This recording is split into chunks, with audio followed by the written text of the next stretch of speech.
One of the most hilarious woke failures of 2022 was the demise of G4TV, less than a year after their comeback in November, I think, of 2021, where they announced not only are they going to come back as a cable broadcast channel, but they'd also be making YouTube and Twitch content. And it ended up as a complete and total disaster. And a big reason why is because of the people they decided to hire. They decided they were going to hire woke activists. They were going to bring back Adam Sessler, who back in the day, Sessler was awesome, but unfortunately, he's become infected with the woke mind virus. And by hiring activists like Frosk along the way, who they allowed and even endorsed attacking the fans. That's what happened. Frosk attacked the fans. Adam Sessler attacked the fans repeatedly over and over and over again. And G4 had their backs. And as a result, all the viewers went away. They were gone. And at the end of the day, this lost millions and millions of dollars, and everybody lost their jobs. Well, now it's getting even more pathetic. The more we know about what happened at G4TV, the more pathetic it gets. And in fact, it doesn't get much worse than this. G4TV Revival was the lowest watched cable channel according to Nielsen ratings. Not one of the lowest, the lowest. The now canceled network show only managed to pull an average of 1,000 viewers. 1,000 viewers on a cable channel. Are you kidding me? That is pathetic. And it's just one indication that this was never going to be a success. You know, it was certainly cut short by the actions of these losers like Frosk and Adam Sessler, but there was never the interest in it that they expected there to be. Nielsen numbers confirm Comcast failed G4 Revival was the lowest watched television network of 2022. They say the numbers don't lie, and according to the year-end television ratings report from Nielsen, Comcast's quickly shuttered attempt at reviving G4 was unsurprisingly an abysmal failure in terms of viewership. That's no hyperbole either. As per an overview of the metric analyst agency's findings shared by IndieWire, G4TV had the worst primetime audience numbers of all 126 standard cable channels offered to American audiences. So every single cable channel that's out there as this standard offering for most plans, this was the least watched. We thought that it couldn't get any worse for this loser, for Frost, this piece of absolute garbage, but it just continues to get worse. How bad was G4 2.0's last place finish?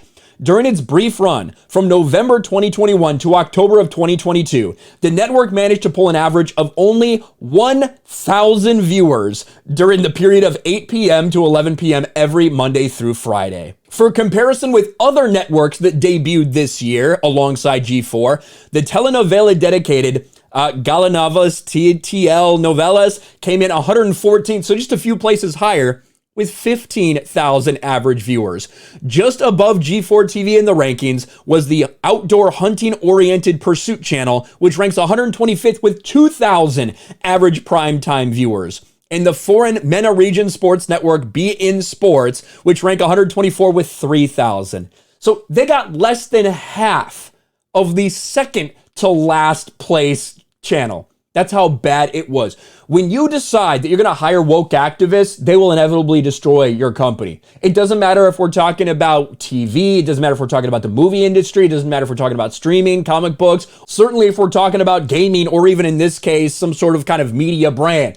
If you decide to hire woke activists, they will do what woke activists do. They won't care about the bottom line. All they'll care about is their political viewpoint. They'll push their agenda, their identity politics, their activism into everything they do, including insulting the fans, including going after people for their political opinions and driving the audience away.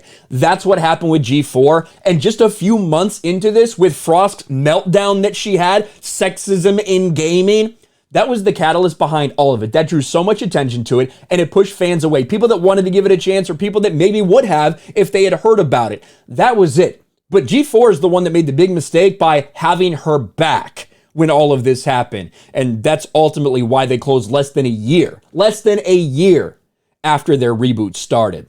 The video game network was also beat up by Comedy.tv, a channel dedicated to clips from various stand-up acts, and Clio TV, whose programming is made solely for the demographic of younger black women.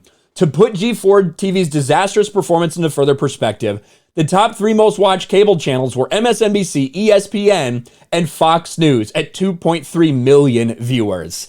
While many will understandably rush to cite former X-Play host Indiana Frosk Black's now infamous Sexaman Gaming rant, it should be noted, while her identity politics-laden screed was undoubtedly a major factor, the writing was on the wall for G4 before it even returned to the air. And I do agree with that in principle. Like I said earlier, what they were trying to do, there are YouTubers who are not on multi-million-dollar sets, not having tens of millions of dollars every single month funneled into it, that are getting better interaction, better views, and making better videos than what G4TV put out.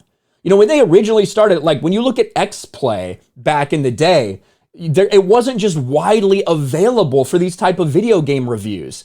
Now, there are people that do that as a profession. There are people that are really good at it. There are even people they brought on to help out that are really good at it. But in that type of setting, that kind of corporatization of it, the pretending to be cool, it didn't fucking work. It was a disaster for that reason. And of course, you put identity politics on top of it, and this thing never had a chance. The failures and the embarrassment just continues to get worse for G4TV. Let me know your thoughts in the comment section below. Smash a like button, subscribe to the channel, ring the bell for notifications, share this video out there, and I'll talk to you later.